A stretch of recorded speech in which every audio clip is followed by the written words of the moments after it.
have a funny story or a memory that you could add to the books for them to read later. We are videotaping. Please don't let that stop you from sharing, because if you do not want to be on the video, then we can edit you out afterwards, but we still love to hear from you. So, everyone see. Thank you all for coming.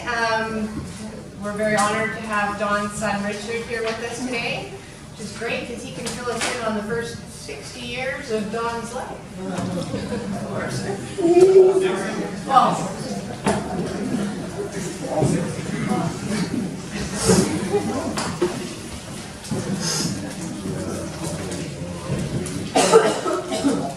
I have to apologize, I'm in public speaking in my natural suit. Given the world here. Yeah, here we are for Dawn's memorial. I'm glad to see everybody. Early on, I had no idea that my dad was this popular in this small lake. Fantastic. What do you say about a guy like that? Yeah. Dawn was a giver. You know, Dad loved everybody. He loved helping people.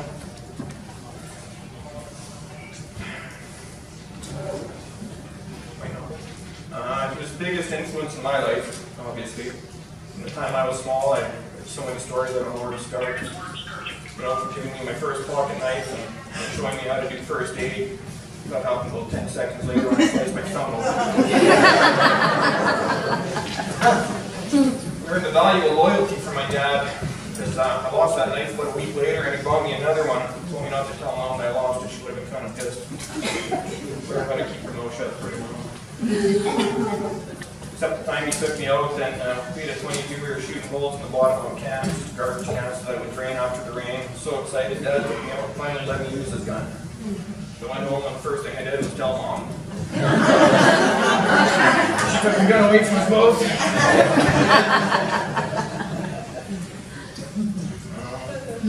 Over the years, my dad taught me a lot of lessons I learned. I've been in the carpentry trade, and now I do mechanics, and I have my own custom knife shop.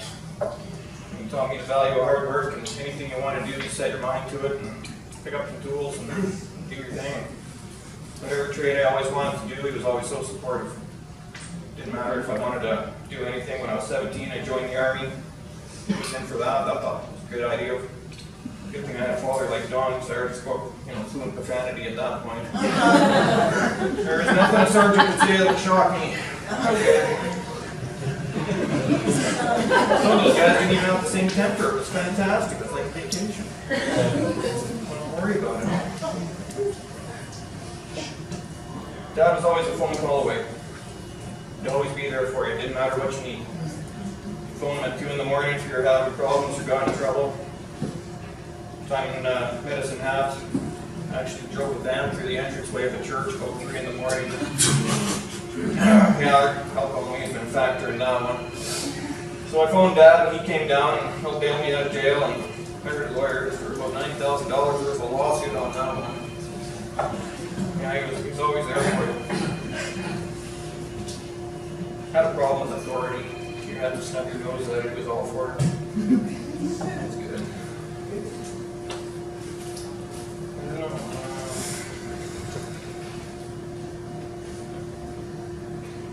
Such a sudden, shocking loss to lose somebody like that. Just hope that he knows how much everybody loved him. And yeah, his grandsons, both times they were born, I'd be on my way into town and phone them, tell them they were going to be a grandpa, and he'd be, well, I know. I'm like, no, within an hour the water broke. So we'd be up in Stellar about an hour and 10 minutes later. It's pretty good, it's a 2-hour drive.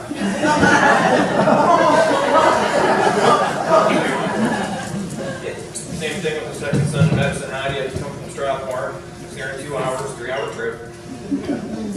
Take time off. Always made you feel important. Taught me the value of family, people. And that was what was important in life. It wasn't about money, it wasn't about greed, possessions, any of that trivial shit. Lost, burned, taken by a thief in the night. It's family and people that matter. It's one of the most important lessons in this world, and I'm glad I have. So, that's what I got. It was pretty quick. Thank everybody for coming. Thank you so much. More stories about Dad and come on up. Thanks.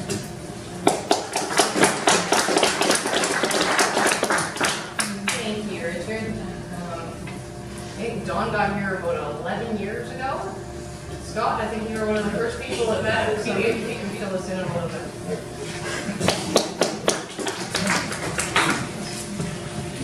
Hi everybody, I'm Scott. I met your dad about 11 years ago. And for people who aren't too familiar with this place, we have meetings and stuff, sobriety, and the reason why I bring that up, I'm pretty much the same personality the way I've been since I come in the program, more or less. And I can be pretty blunt about things, right? And Don, I think about after a week knowing each other, he pulled me aside downstairs and he'd asked me if I'd be a sponsor. And I looked at him, I started laughing. I said, well, you know what the hell you're talking to, right? And so I said, yeah, okay. And after about 3 months, I didn't like the title, right? Me and Don, there's so much alike. Our past stories, there's some things that are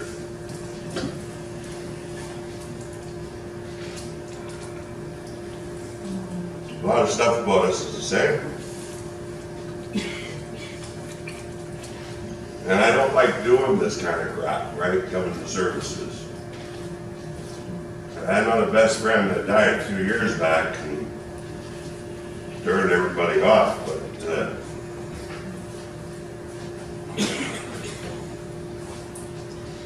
me and your dad to see each other literally every day for 11 years. And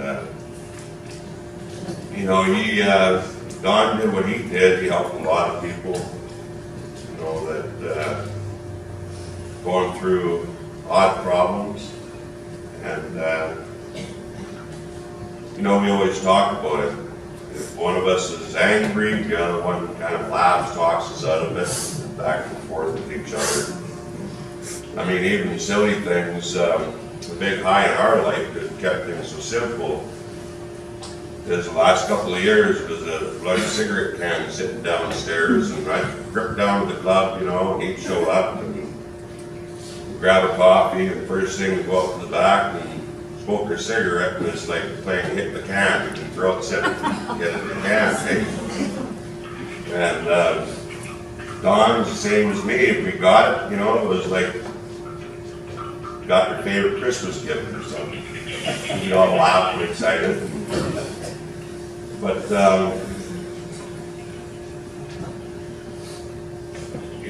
it's hard because 11 years has gone by like it's only been a couple of years. Because we don't expect something like this to happen. And I came, myself, especially being here, because he's my buddy. Him and another guy sucked me into becoming a volunteer downstairs because I don't socialize with people too well. And there's a picture of us up front standing beside each other, and that's the first night there, and he's got that smirk on his face, right? And it's funny because when I volunteer, it's to work that shift, right? And anybody can tell you, every night for the last 7 years, or however long it's been, Don will come down and we hang out. Like we hang out all the time together. When I installed the flooring downstairs, he stayed with me till 1 in the morning to install the flooring. But we're laughing all the time, right?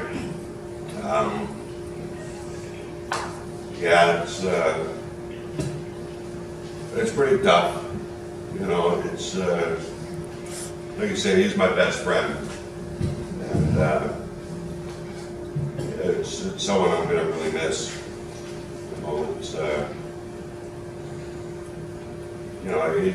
really funny guy. I learned more about him this week, apparently, which I won't get into. But,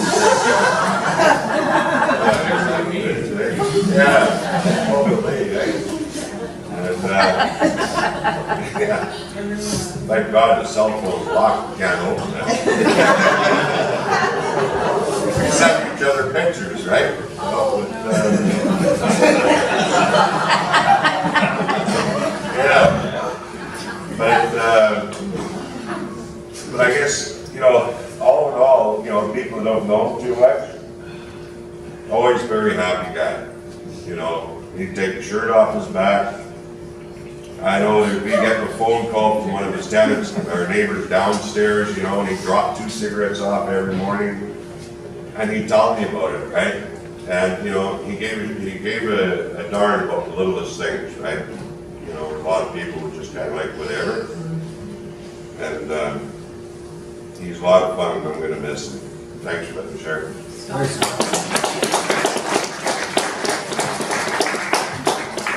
thank you, Scott. I have worked on the board with Don for the last couple of years. I've known him for several more than that, obviously. I think he started coming on the board before 2013. I know he was on here doing maintenance for many years before he became the president in 2014. And Don really did a huge amount of stuff around this club, but somebody told me this week that they were grooming him to be president. You know, that retired guy fits the role well, had lots of time to give. And for me, the word groomed and Don just in the same sentence, I'm still trying to get this through my head, right? I think maybe that's when I got him to shave his head and maybe button up the bottom 3 buttons of his shirt, cut the shorts a little longer, maybe, not quite sure. You know, he would take his shirt off his back for any reason, because I don't think we got to that particular, you know. Don's a bit of a nudist, and I'm quite proud of it. So he got really annoyed at the pigeons in his neighborhood, and he bought himself a little BB gun. A handgun BB gun, a little pistol, and I guess one morning they woke him up, and there was Don out on his deck, naked, shooting pigeons.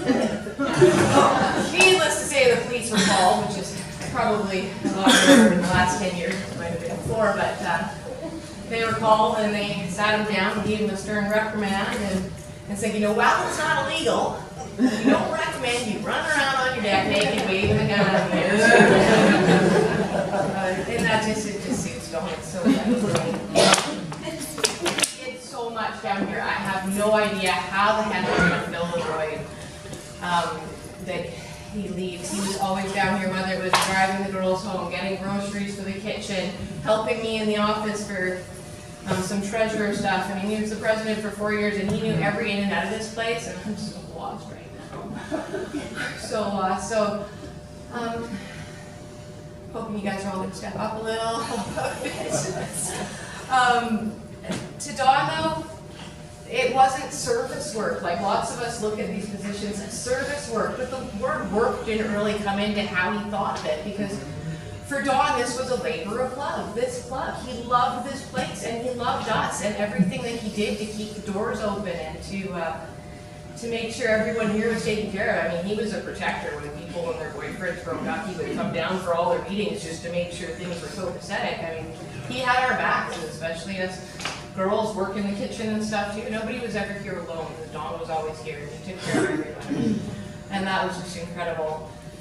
And I know there's lots of other people who have some things to say about him, so Art, would you like to come share with us a bit?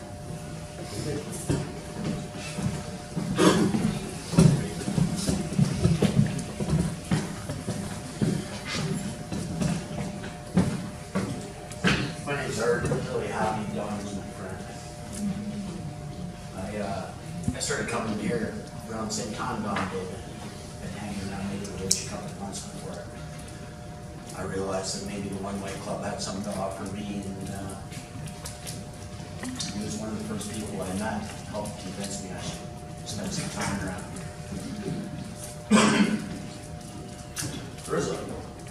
The first couple of years I started hanging out here, I wasn't able to work. I had some health problems. Don was newly retired, there was a whole lot of days I just needed a safe place to be, and the two of us were on the back porch, day in, day out. There was a few other people around too. Scott was always there, scaring me. Our old friend Robert Mitchell used to check on us, make sure we were staying around. And there was a whole bunch of little guys that showed us what we got to do.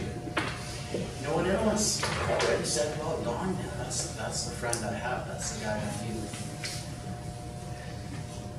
He loved this place. He loved the people.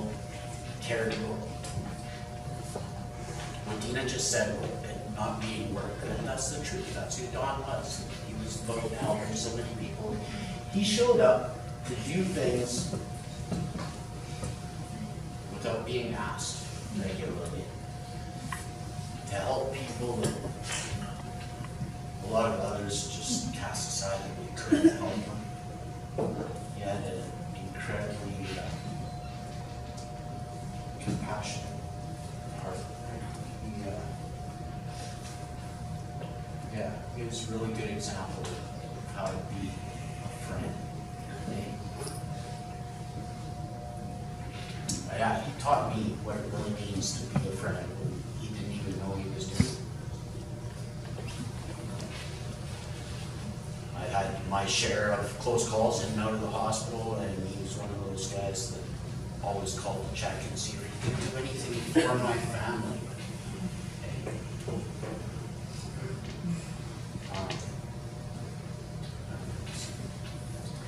And the truth is, right now, he'd probably be swearing and grumbling that we're even here doing this thing.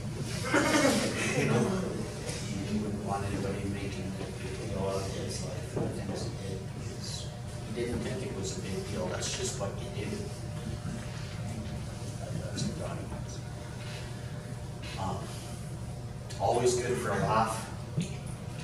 I spent a lot of the last 5 minutes spending my evenings hanging around the club here, not necessarily going to meetings all the time, but just being here. And he was always here. He was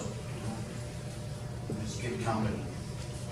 And he had an ability to find a joke in any situation, no matter what. And some of them he must have reached back 50 years ago.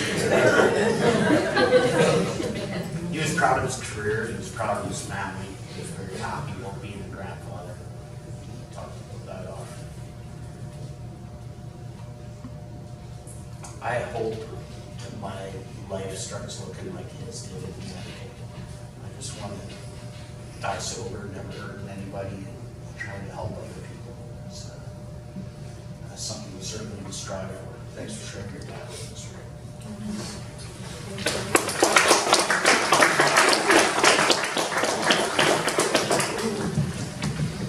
Thank you, Art. I remember it was only about a year ago that Dawn and I ripped all the old lighting out, put all new LEDs, and we did it in an afternoon from the 2 to 3 o'clock Saturday meeting and before a dance, kind of like there is tonight.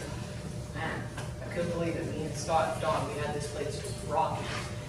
Just ripping things down and putting them up, but it was always about, making this place the best that he could. So, Kathy, do you want to speak?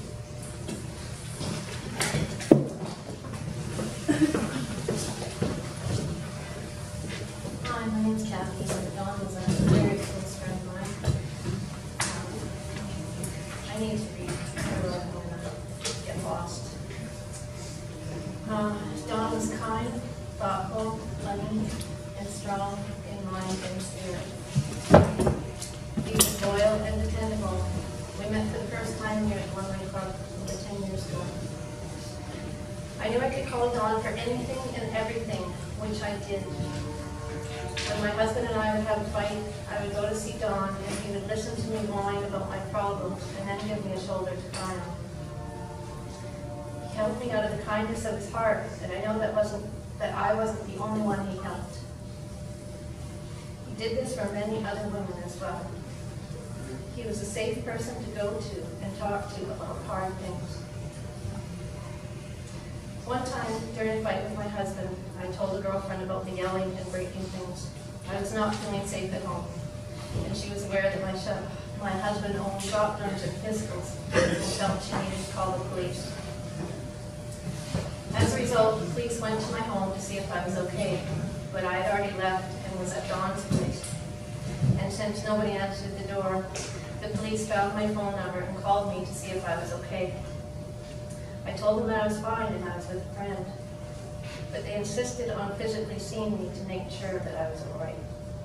So I told them where Don lived, and they came to his apartment and searched it thoroughly. After talking to me privately and to Don, they then left me once they concluded that I was indeed safe. He was also very welcoming to my daughter. My daughter loved going to his apartment to play with the trains on the train tracks he had built into the glass coffee table. I too thought those huge locomotive keys were kind of cool, like she did. And as you are all aware, Don was president of this club, and I am of the opinion that we are lucky to have him step up to the plate and become president when he did. Out of no fault to the prior president, this club had become run down and had accumulated years of items which had become redundant and worn out. He put a lot of his sweat into repairing and maintaining this building, a building which is a gift to the community and needs to be managed properly and within government guidelines to stay open. This is a huge responsibility which is not taken lightly. There were many times he was called into action with respect to dealing with juvenile behavior and adult delinquents. This club is not an easy place to manage on a good day, but recently he has had to deal with an increasing homeless situation occurring just down the street, and the task of cleaning up sharps in the bathroom, and finding creative ways to stop those behaviors from happening in this building to keep it a safe place for all to come and for us to have fellowship. God bless him for taking on these outstanding challenges. If anybody else is up for the job, the position is open and it starts as soon as possible. One thing I will always remember about Don, he would always say, "We'll make it." And that made me feel better. He didn't say, "You will make it." He said, "We will make it." And that made me feel like I was never alone with my battles. He was a very loyal friend and gentleman. I suspect this phrase could have been from his years as a locomotive engineer when trying to get a fully loaded line of train cars up the mountainside. And if we stick together and lend each other a hand, we will make it. Thank you for being here.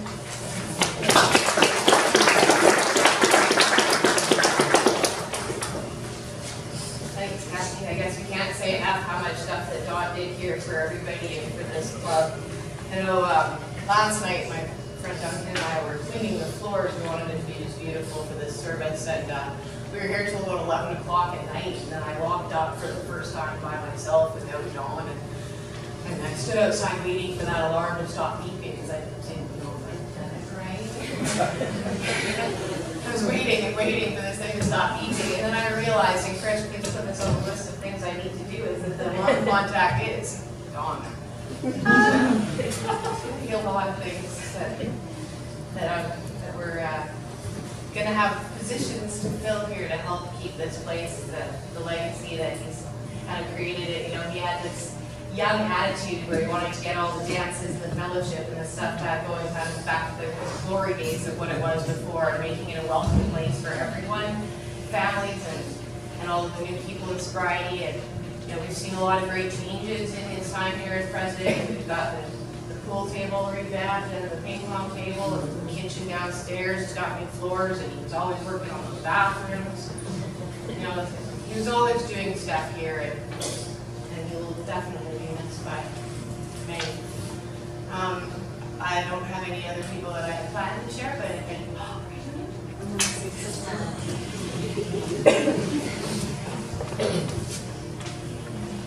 I'm Diane, Deacon, I'm Rick's wife, and they asked me earlier if I wanted to say something, and I said, no. But when you guys were talking about Don and his short shorts,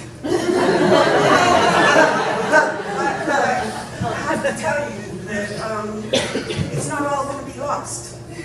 I have a 17-year-old son at home that thought it was hilarious to take his Wrangler jeans and cut them so short that you can see about this much of the pockets.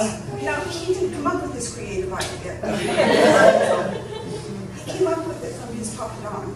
He's seen the pockets on his shorts coming from his Papa Don. He doesn't know where he got this idea, but Rick and I did. It came from his Papa Don. His Papa Don has always been there for both him and Mitchell. Every Christmas, every birthday, although he's been miles and miles apart from his grandsons. He's been there as much as possibly possible for Rick and for his grandsons. When Rick was without a job this one time and he wasn't feeling well, Dawn would stay in touch with me, and because he didn't want to overwhelm Rick, he would like, what can I do to help? Can I send you money? What can I do to help? And if it got tight, or if it got so that we couldn't take care of ourselves, Don would send us money, and he would do whatever he could do to help. He was a wonderful father-in-law and a wonderful man. And I know personally myself, I will miss him. And I know the grandchildren will too. But most of all, his son will miss him dearly. His son will miss conversations about whether or not Donald Trump is a good president. Whether or not it's okay to like Muslim. Or all the wonderful things they argued about. Don tolerated people. I don't know why he liked me, but he just... So the first time he gave me shit, in this very room, I was actually with Deacon and Scott putting out these lights. Actually, I was taking them down before he turned the power off. He freaked. That's it, we're not doing it, we're not doing it, that's it. But Dina's very persuasive, and no, we're doing it. So, I was taking them down, and Scotty and Dina were putting them up. And I never laughed so hard. I was just crying, I was laughing so hard. And Dawn had to tape them and wire them. And so I got finished, and I said, yeah, Dawn, I'm finished. You want me to wire them, and I'll just leave you to check them and tape them? And he said, yeah. So he was still about a third through, and there's still quite a few lights to do. So I ended up, I wouldn't sit close to the back because I wired those ones back. You know, there was days I came in here, I was here almost every day for a good 7.5 months, and Don was always here. You know, I always saw that little white car downstairs in the corner spot. You know, he always had an encouraging word or a good joke to tell you. You know, I was going through some tough times, and he said, you know what? He said, fuck the other people. He said, you're doing good, just stay. Just keep doing what you're doing. And always had a smile and a chuckle. It was just contagious. You know, he had an awesome laugh.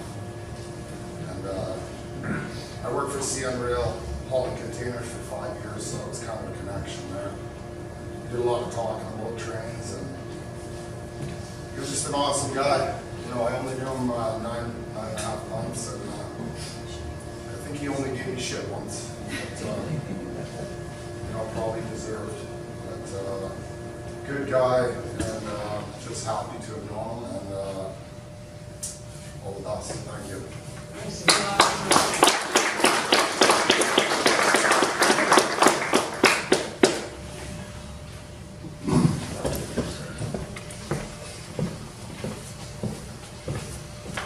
Hi friends, my name's Bill.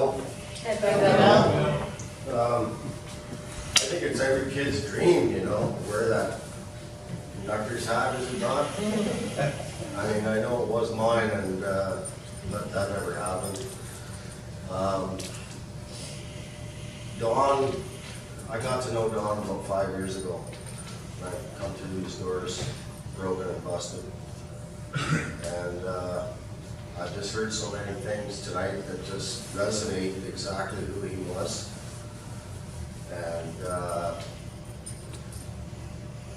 I too, like him, have grown to really, you know, AA is my life now, the fellowship.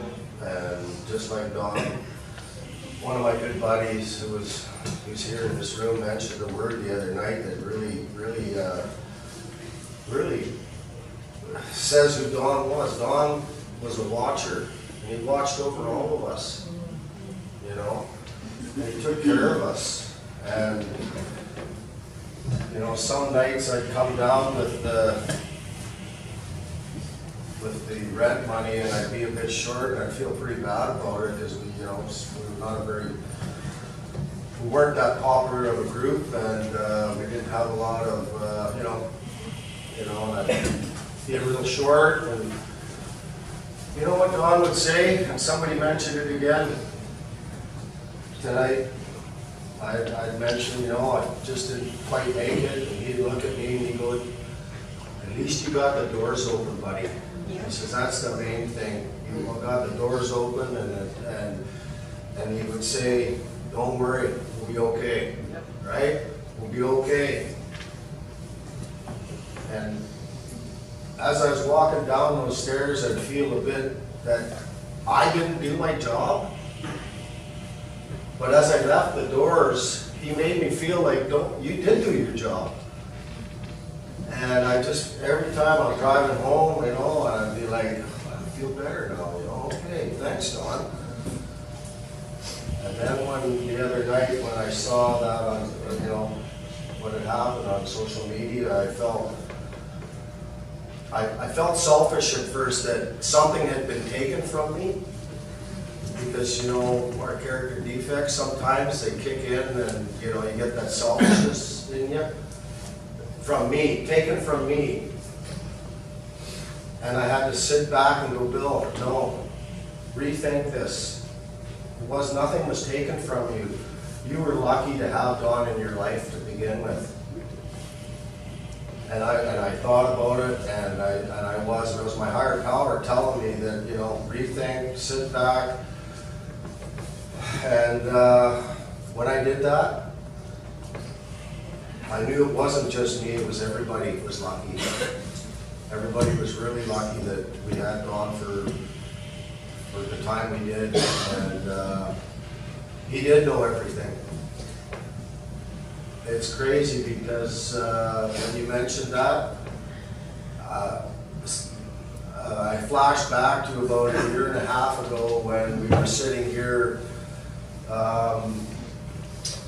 We were trying to get someone to, you know, we were voting on chair for Soberfest last year, and I accepted the job, and it was 2 days later, Don came in and he put his arm around me. "So I hear you're chairing this year." I'm like, how did you know that? Like, and we just did, like, he knew, like, and I don't know how, but it just was, you know, he just knew everything.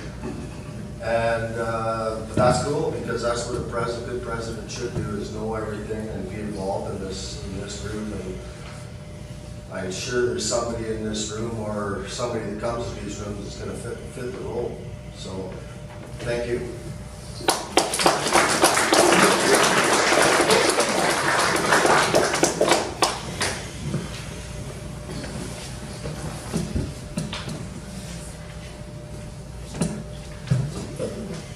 Hey, I'm James.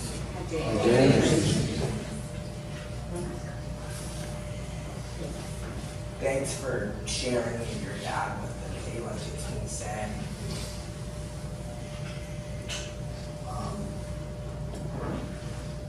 I got to meet Don a couple years back.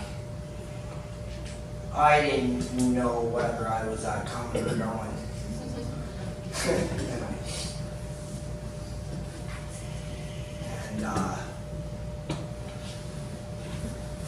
I don't know, like Don was, he was a little more than just a president or a good friend. He was like, he was one of the mentors around here for me.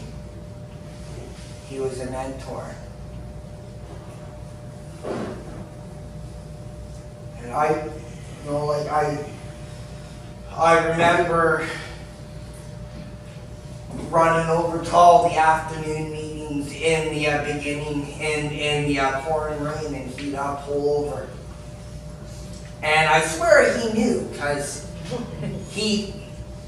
and I'm just heading out, and he beep at me and hop in. We'd go get a coffee, he'd buy me a coffee, and he'd make me feel comfortable, like.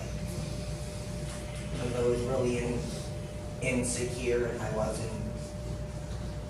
And he'd sit downstairs with me, and he'd have coffee with me, and he'd make me feel comfortable.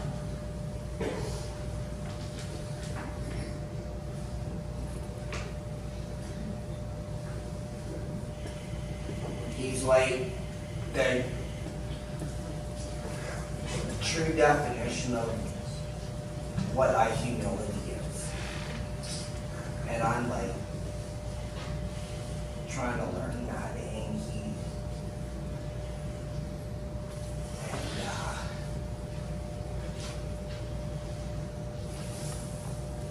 he's just such a good person.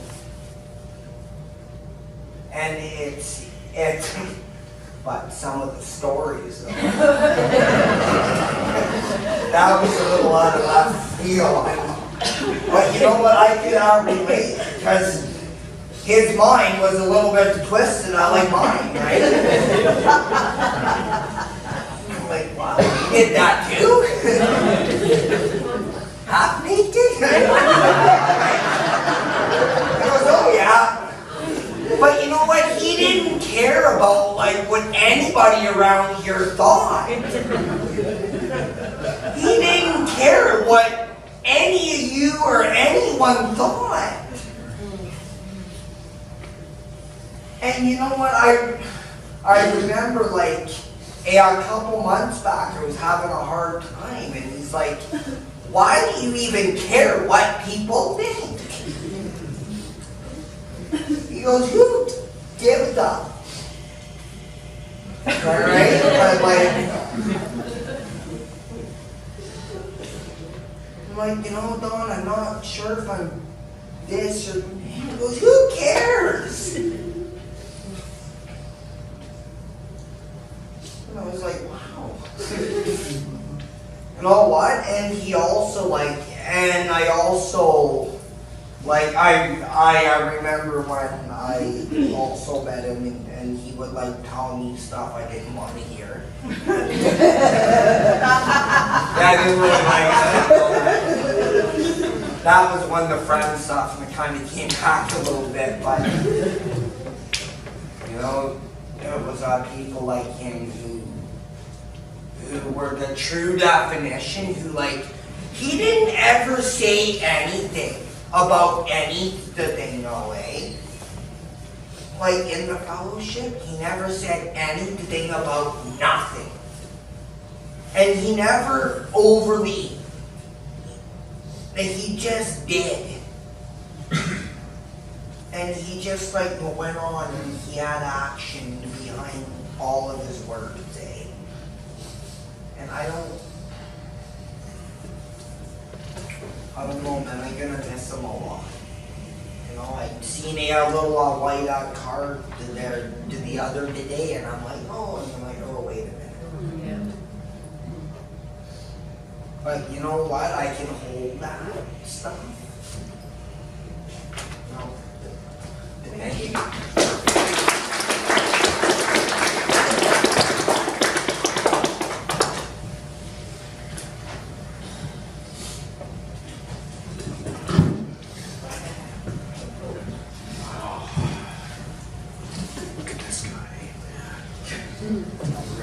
Character. Is it? No. Usually have a requisite t-shirts, we wanted one of them.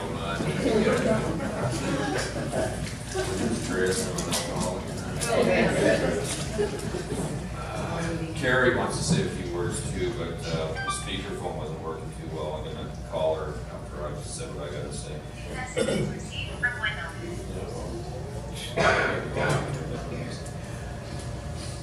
Monday morning he called me, and I would have never known he was in the hospital until he told me he was. He said he needed me to do a couple things Tuesday.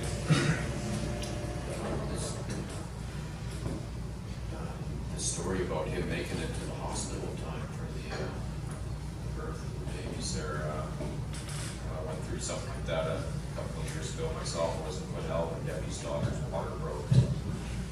I got a tip. And I've been telling the police members and that, but anyway, it's about Dawn, not me or anything. Yeah, look, the story's about the hot rod, so it's easy to believe that he could have made it there on time, because some of his war stories were about getting chased by the police and outrunning them. I love those stories, the train stories as well. The other thing that he had to say Monday morning was that I don't think the doctors are telling me everything.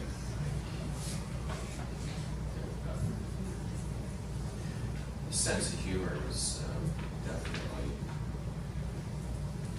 appreciated. And then 2 hours later, say she'd gone to visit him at the hospital.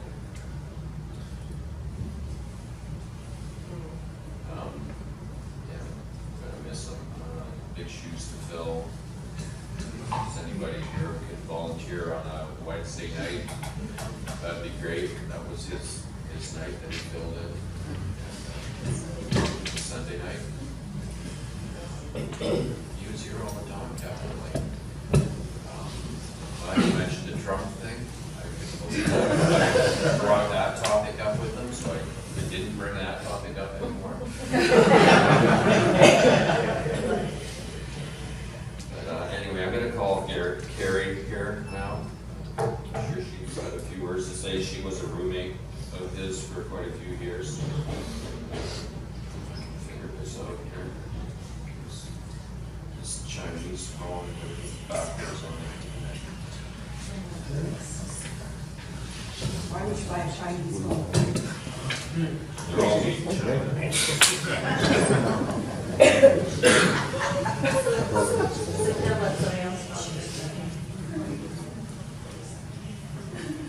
Hi, I'm going to be on speaker here now. Are you ready? Okay, hold on. Okay, go for it. Okay, well, I don't know who all's there, but I missed you all. And I'm so glad everybody came to be John off. I know he gave a lot of his time and his energy to the people at the club and the club itself. And I could go on forever about how many times that man saved my life. But probably short meeting, and there's probably lots of people who want to talk. So I just wanted to let you know that this man was one of the most giving, generous, kind, decent people I've ever met. And I'm incredibly grateful that I had my time with him. And it was too short, but it was long enough to change me permanently. And for those of you who didn't get the chance to know him as well as I did, or for as long as I did, go make a friend that good, and I promise you your life will always be good. Because it's friends like that that get us through this. Life isn't always easy, and a sober life particularly is not always easy.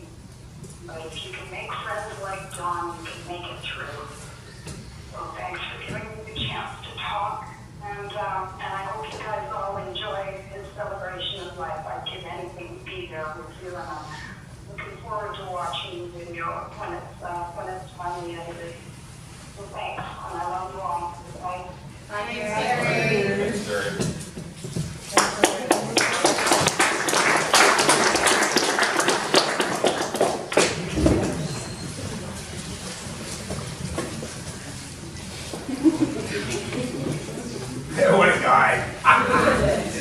I love that man. I remember when I come down to the club, we always used to go to the back and smoke break.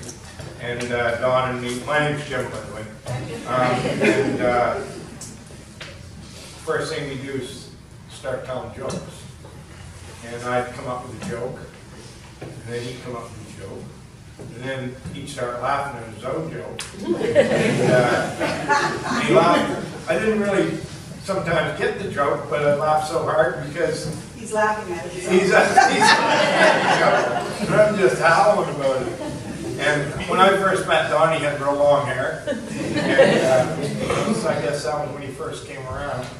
And I remember one day I come down to the club and he had a bald head. Just freaking in shock. I went, what the hell happened to your hair? He says, oh, it just felt like chopping her up. So anyway, the man was just unbelievable, and the amount of time he spent here at this club doing stuff for people, and just, you know, it was just amazing to me. I mean, if half the people here would spend a quarter of the time that he spent, this place would be like a millionaire house, you know, it'd just be unbelievable. He gave without wanting anything in return.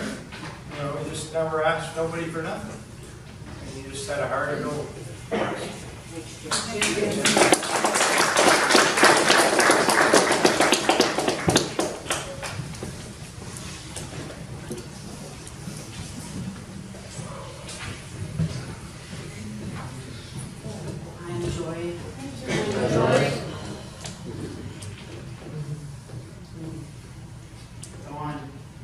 Character.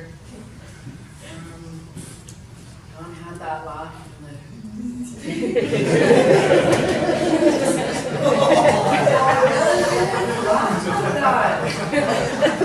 it made you laugh.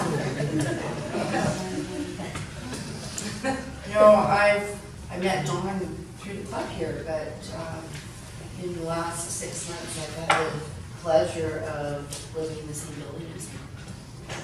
And Don knew I was going to be moving into that building, and told me he was quite happy about that. It was a good place for me. And you know, I moved things over gradually, and I didn't even have a pot for my first night. And Don called me, and he had made me stew, you know, and come on, you're gonna come and have dinner with me. So it kind of went like that. You know, he would come down for coffee. I would go up there for coffee. When I was sick, he brought me that Tiger Bomb from the cattle. And he had some stories about the Tiger Bomb. But too. Anyhow. Because he was like that. And he was comical. And I talked to him about any subject. But I was aware that he often was nude on his balcony, so whenever I would go up there, I would have to say, Don, do you have clothes on? You got clothes on? And he wasn't ashamed of that. That was part of him. That was something that he did and enjoyed and had a community with. And that was part of his life. And he still thinks about that. I'm sure he's going to be interested in that community.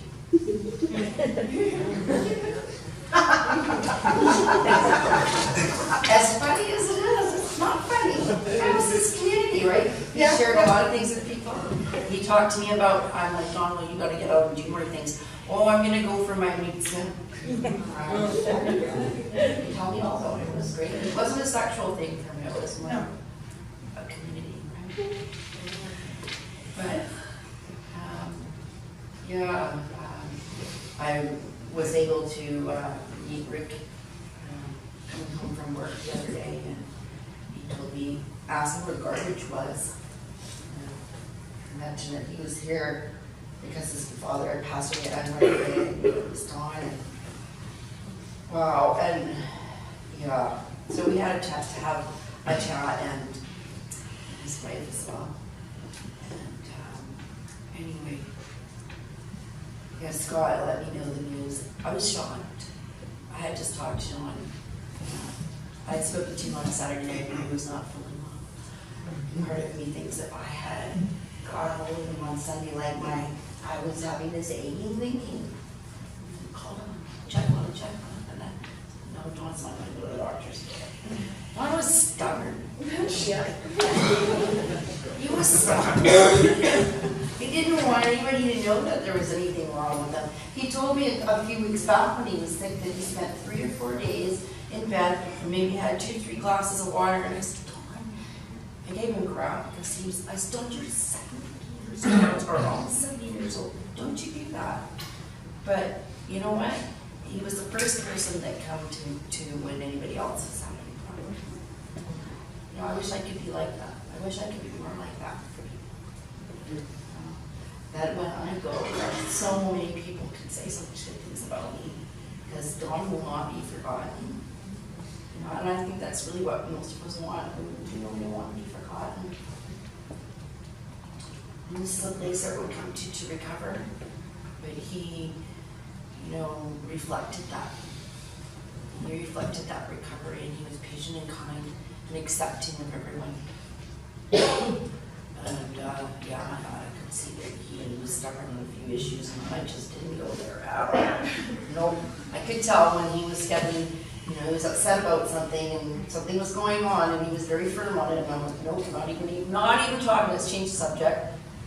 Because he reminded me a lot of my own father in that way. And so after, you know, this has happened, I've been asking my dad to show him around. He's a good guy, he'll probably like him.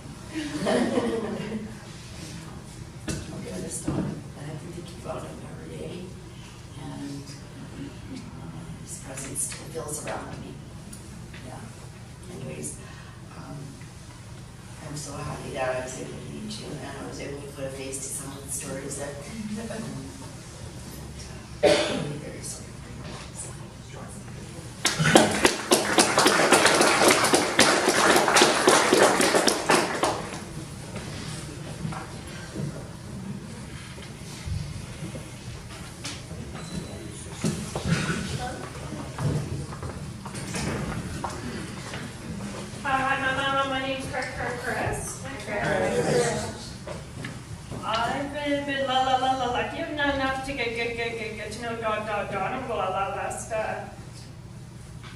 Couple of years, and I thought I'd get up here maybe for fire, but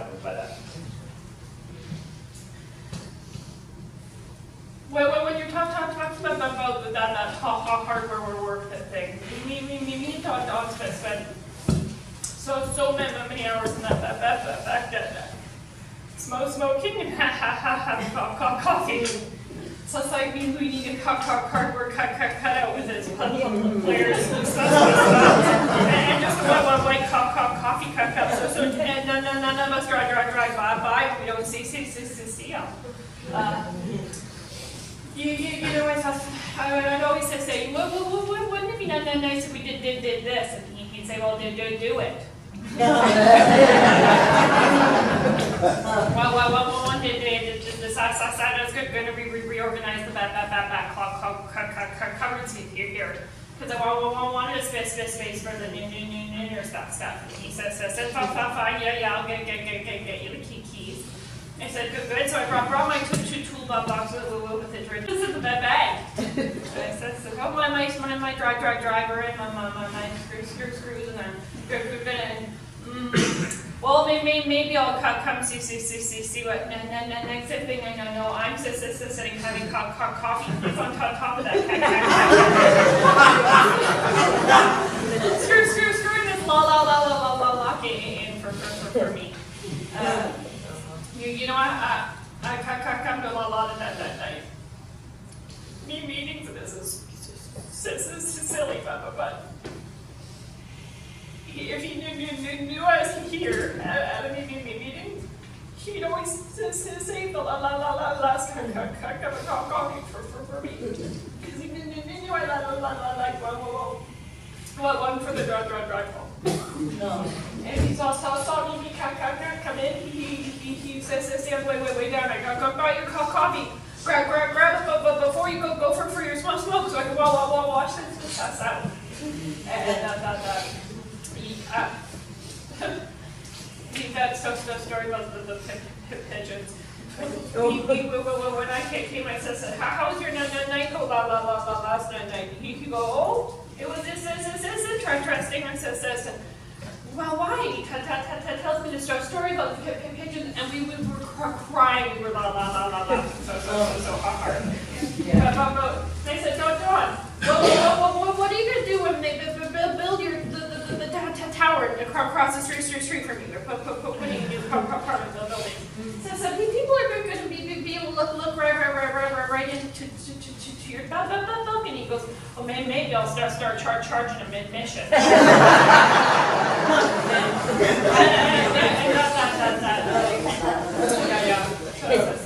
I'm not going to forget that.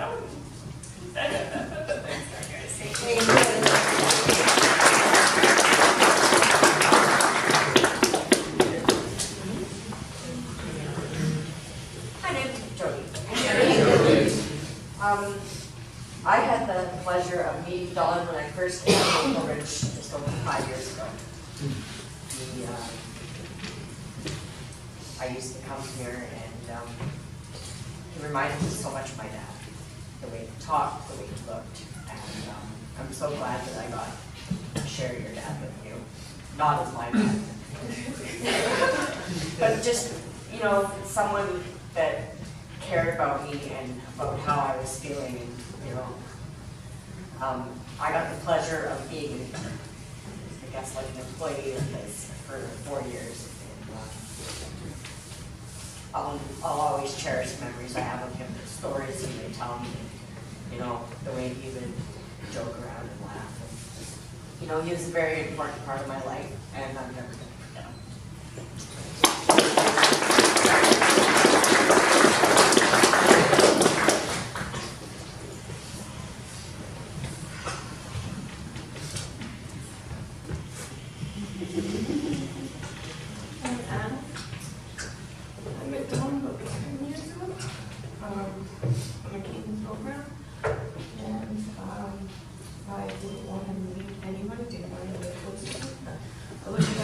From Dawn, and I worked here in the club for about 6 months. And Dawn refused to let me be all by myself. He would come over to my house, and I would go to his house, and I had to test the fact that he would always be naked. It would be like, Dawn, put some clothes on. Right? And, you know, when I was feeling really, really low, I would go to his place and he would make me laugh, right? And when I worked here, you know, he would be there to pick me up every single day. And I closed it. What? So hard. I wouldn't remember what happened. My God, I went through a lot of stuff in my recovery. You know, he was always there under my top. My husband lived here for a long time. I only worked here for about 6 months, and I had to leave here for medical issues, and he was always there to take me to every appointment. And he was such a good friend to me. Such a good friend. Because I didn't want anybody to be near me. And he was always there, always pushing me to be close to people. And I didn't want anything to do with it. I thought it was just crazy old fart. You know, and I didn't want nothing to do with it. I was pushing away, and he just kept pushing me, right? And I appreciate him so much. Appreciate him so much. I didn't appreciate that. And I love to appreciate him. So I was just devastated. To his family, I'm so grateful. He's such a beautiful person.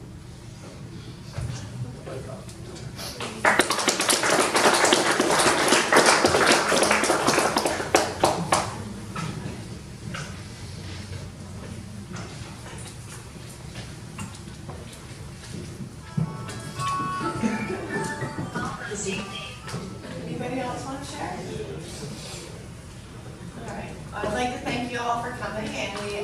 lots of food and refreshments that we'd like to share. If you'd like to stick around for some fellowship and say hi to Richard and Diane. And thank you all for being here. Thank you.